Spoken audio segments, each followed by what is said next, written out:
The classic boo of Mark Carney. Mark Carney and the CEO of Coinbase Canada, Luke. Okay. So to me, that sounds like boo. To you, likely that sounds like boo. To the fact checkers on X, it's actually not boo, it's blue.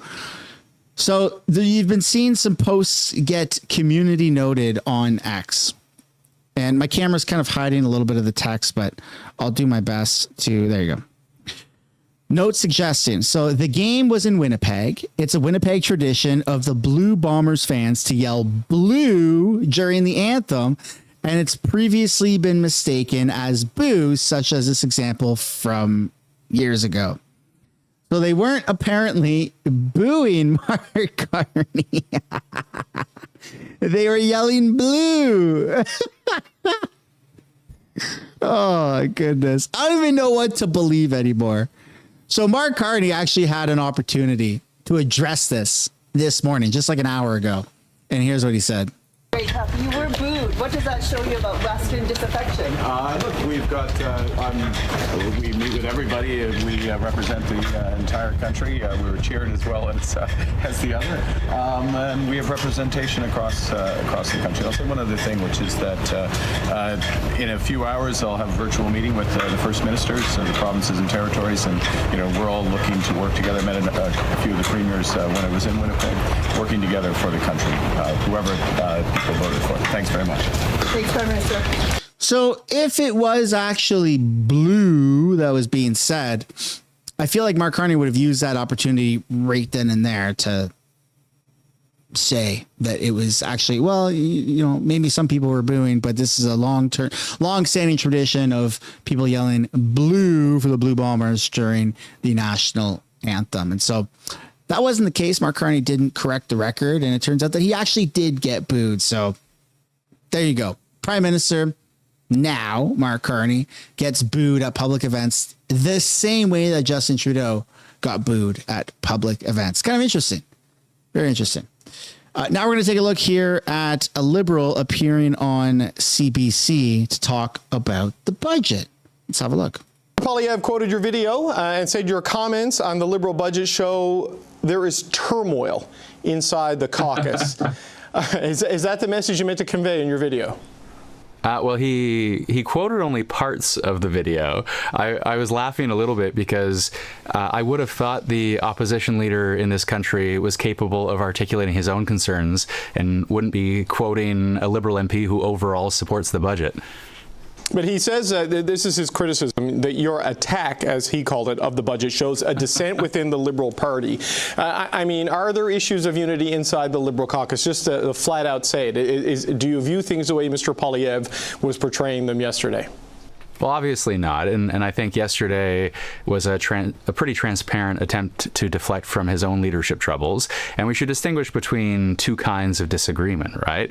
I mean, I think the Liberal Party has been, as long as I've been a member of it, as long as I've been an MP, the Liberal Party has been welcoming to reasonable disagreement. That's what makes the Liberal Party, I think, in some ways, the best that it can be, is we all push and pull and make it the best version that it can be, and we debate ideas in hopefully a thoughtful way in politics. The Conservative fallout recently has been about leadership style, and you have colleagues leaving that party, both resigning and crossing the floor because of leadership style. So look, I think our politics should be about ideas. I think it's healthy in a democracy to debate ideas, and I thought my critique, grounded as it was in overall support, was measured. I tried to ensure it was measured at least. But you mentioned the push-pull. I don't know if they're pushing climate policy and industrial policy in a different direction or pulling it, but certainly there's a new focus and a new priority under Prime Minister Carney than certainly we saw under former Prime Minister Trudeau. And the move away on some climate policies like the consumer carbon tax, the potential elimination of the emissions cap if certain conditions are met, and the end of the tree planting program.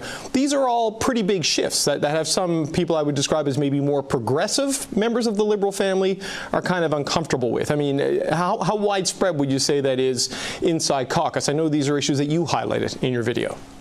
Yeah, well, but let's be honest about the totality of the video. I mean, this was a budget reaction. Look, I did a budget reaction last year, too, that criticized the fact that disability benefit was insufficient and inaccessible. And that didn't get the same play from the opposition leader.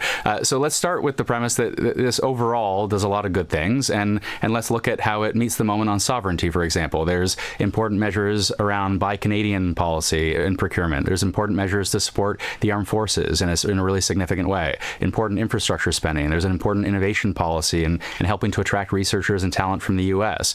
There is important supports for businesses and workers affected by tariffs in the immediate term. There's a lot there that is good and worth noting at the hop. On climate specifically, it's mixed, I think, if we're being honest with ourselves. And the industrial carbon price, the devil's in the details of how it gets strengthened, when it gets strengthened, and how sufficient that strengthening is to the point that we can maybe walk away from the emissions cap. But at the moment, the devil's in the details, and there was no new money for climate action. And that's the overall point I wanted to make, which is it felt like stalled climate action. Now, whether that's a prevailing view, I think what is a prevailing view in the Liberal caucus is we want strong climate action. I think the Prime Minister would share that. And what he would say is this is the first budget. A strengthened industrial carbon price, as the Pembina Institute says, is incredibly important. And what comes next around clean investment tax credits and how businesses realize the value and potential of those, the strong methane rules, and what comes next really matters too. And my message to the government would be, we can, on climate and on housing in particular, there's a lot more for us to do if we want to deliver on generational investments. I'll be honest, and maybe also let me know down in the chat what you guys think. But when I live my day to day, I do not care about climate change at all. I mean, I'm not a degenerate. Like if I get a McDonald's coffee or something, I don't throw the empty cup out the window. I don't throw my trash on the ground. I don't want to litter. I don't think that has to do with climate change though. So I don't even know why I'm bringing it up, but I don't give a crap about climate change. Like if it's cold outside and I'm in the car and we're in a parking lot, maybe my wife runs into the grocery store real quick to grab some items. I'm in the car with the kids. Like I'm going to idle my car. Like I'm not just going to be like, oh no, you can't idle. Like, no, bro. In Northern BC, like it gets fucking cold. Like it's 0 degrees already or below zero. We got a little bit of snow on the ground. So like, I don't care about climate change day to day. Like, what do you want me to do? Like, I'm not going to change my entire life because Canada's contribution to this so-called climate change is less than 1% or 1.5% of the entire world. So what the hell can we actually do? Really? Like, even if we change everything, we have a 1% dent on the entire world.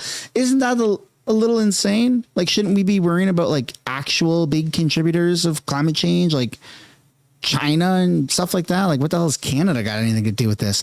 It's weird to me, and I don't like it. I just want to live my life, man. I'm going to take the route that makes the most sense for me and my family. If it's affordable, I don't give a shit about climate change. I'm sorry, but day to day, I'm not thinking about climate change. And anyone who tries to gaslight me into thinking that I have to believe 100% in the climate change narrative, I don't know what to say. Eat a dick. Like I'm not going to uproot my life to fit your weird activism mentality. Maybe I'm a dick for saying this. I don't know. I could be ignorant, whatever, but 1% of global emissions is from Canada. 1% of the world. What the hell are we really going to do? A little bit more on climate, because I do want to ask you about the housing issues. There's a tax credit there for natural gas. Now, it rises depending on how a low emission the LNG might be, but it's a fossil fuel subsidy on its face, right? And there are major projects being rolled out today that, while they may be net zero on the production side, like some of the LNG that would be done for export, it will be burned for electricity in places like Japan and South Korea. So it does contribute to overall a boost in global emissions. There is a tension inherent in some of that, it would seem.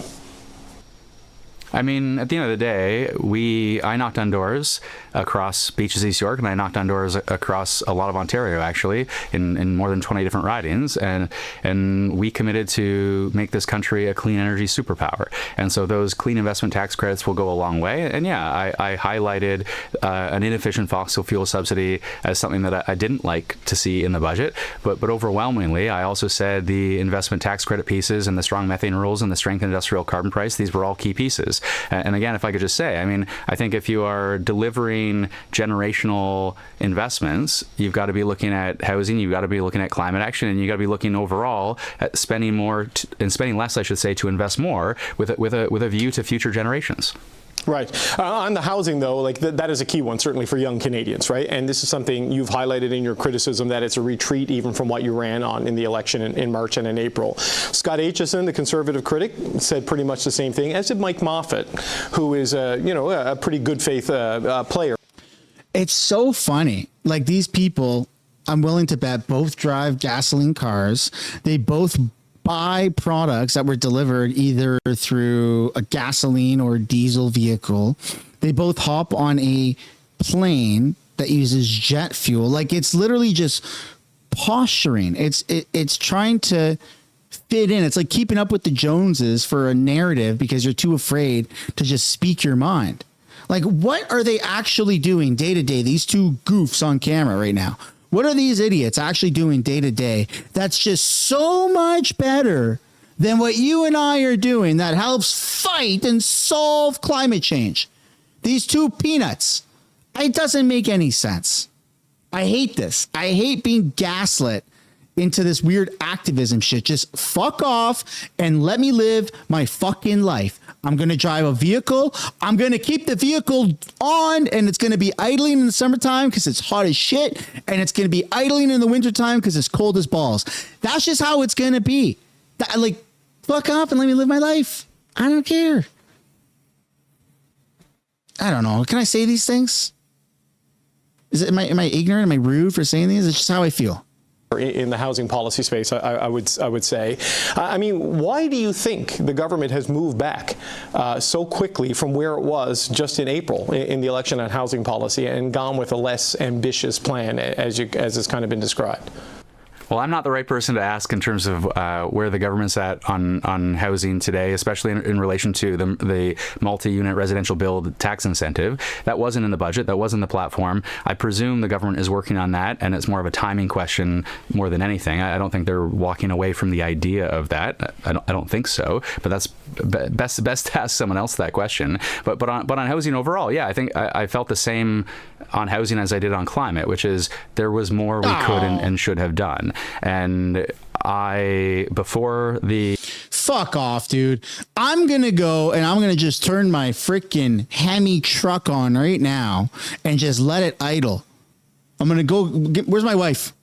Wife! Give me the remote starter. I'm going to start it from the basement. And I'm just going to let it idle because gas is getting a little cheaper. It's still expensive, but it's getting a little cheaper. I hate virtue signaling pieces of garbage like this 5-head loser right here whose hairline is receding faster than wokeism in Canada. Unfortunately, this shit has to go, man. This stupid mentality has to leave. The budget was released, I had a different video that said I want us to deliver on really ambitious commitments around clean energy and housing. And I think it's fair, and I think we should understand the role of a backbencher too. I mean, the role of a backbencher is to constructively criticize at times and to push the government and my Liberal government to be the best version that it can be. And I think the best version that this Liberal government can be is one that's really ambitious on climate and especially housing. So, despite your criticism, I don't know a better word for it because you wanted to see more, right? In some of these areas, you're still going to vote for the budget, and you say there's obviously not turmoil inside the Liberal caucus. I just wonder if you had any pushback. I wonder about this because when backbenchers do speak freely, sometimes there can be repercussions. It doesn't sound like. Why is his eye bloodshot red? You see that? Can you guys zoom in and see that? What's going on with that? That's weird. because you're here on the show repeating your concerns from the video. So I'm just wondering if Somebody there's been any face? pushback at all, or is this has this gone over okay with central management here? Look, this is a first budget. I hope of a number, and at the end of the day, we live in this really uncertain economic time where the most pressing challenge that we face in the immediate term is the challenges we face with the American administration. And I think the budget delivers and meets the moment in part as a consequence of meeting that particular moment. Yeah, of course, there are other things I want to see, and I expect. Oh my God, these people are so gay. I'm sorry, but it's so annoying. Like, the problems that we've had today are the same problems that we had under Joe Biden. Okay. It's got like, yeah, Trump tariffs, that sucks. That's a whole other thing. But like the housing crisis, the job crisis, inflation, that shit's been going on for a long time. That has nothing to do with Donald Trump. This is so annoying. Oh my goodness. Climate change is Trump's friggin' fault too. And the Blue Jays losing is Trump's fault too. Like they need an enemy, so they pick Orange Man because it's easy instead of just taking accountability. Oh my God, this shit is so. Maybe I'm not cut out to make these YouTube videos anymore because I'm just fucking starting to lose it. Really, I'm just starting to get so angry. To see those other things in a future economic update and in a future budget, and I'll continue to push this government to be ambitious. And I think that kind of activism within the Liberal Party is welcome. As I say, I mean, as long as I've been a Liberal member, that kind of reasonable disagreement has been welcome, and I think that's one of the best things about our party. And it stands in stark contrast to the Conservative Party and what's on offer. As Pierre Poilievre's asked, "Are you going to reflect on your leadership?" And he says, "Absolutely not." As you know, as the as the political tire fire continues around him. But I do want to say that this as well, just about liberal politics, conservative politics, NDP politics. I mean, in response to that, I mean, you guys showed a bit of selectively edited clip. If you watch the full video at uncommons.ca, I think there's a more thoughtful, overall, measured response. But I did get notes back from people seeing the selectively edited clips where they said, "Oh, you should cross the floor and be a conservative," or "You should cross the floor and be a member of the NDP." And I thought, if I'm getting both all at once, I'm probably a pretty good liberal. Well, look. You know what? I want to thank this guy right here, this five head. Okay. I want to thank him because there's times where I want to go back to living in like a city, and most major cities in Canada are liberal. And when I hear people like this talk, how disassociated they are from reality, they live in their little city gay bubble. Okay, it's a gay bubble. It's a buble. They live in these weird bubles. They don't understand what life is like outside the cities. They don't understand what life is like in the northern towns. I'm halfway up British Columbia, and I can't relate to anything this guy is saying. Yeah, there's a housing crisis. It's not Trump's fault. Not at all. It's just been going on forever. There's crime. There's people that are literally sucking at the teat of the government who want drugs. They want to be the fentanyl kings and queens. Like, it's crazy. And this shit makes people like this. The more the liberals talk, I'll tell you what, the more the liberals talk and the more I freaking make the mistake of listening to these idiots talk, the more I want to move further north, have more gasoline toys, live on multi acres, have my own farm, and get the fuck away from these lunatics. That's where I'm at right now mentally. I'm done with this. I'm done with these idiots. I'm done with the cities. I'm done with the city mentality. These politicians, they wear their suit and ties with their $250,000 a year salary.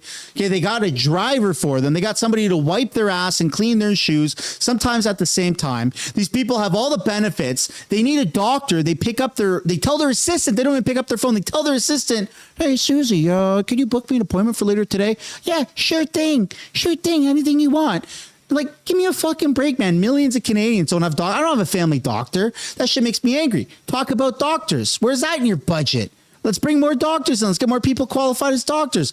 Like, these people don't understand what life is like outside of the buble, which means gay bubble. Okay, that's what we're going to call it from now on. The buble, the gay bubble that cities attract. It's just a weird dome of stupidity and liberalism. And it drives me freaking nuts. It drives me off the fucking rails. Clearly. It pisses me off. It pisses me off. Not that somebody living up north in fucking Vanderhoof or whatever is representative of the average Canadian. Okay, that's not what I'm saying, because more people live in cities than they do up north. But that does not mean that you can ignore people that live outside of the cities, their quality of life, their way of life, their culture, their everyday, day-to-day activities. And these politicians, they ignore it. And they focus only people that live in Vancouver, Toronto, Montreal, Victoria, Edmonton, Calgary. That's it. Like just major cities. Everybody else, screw you. It's so annoying.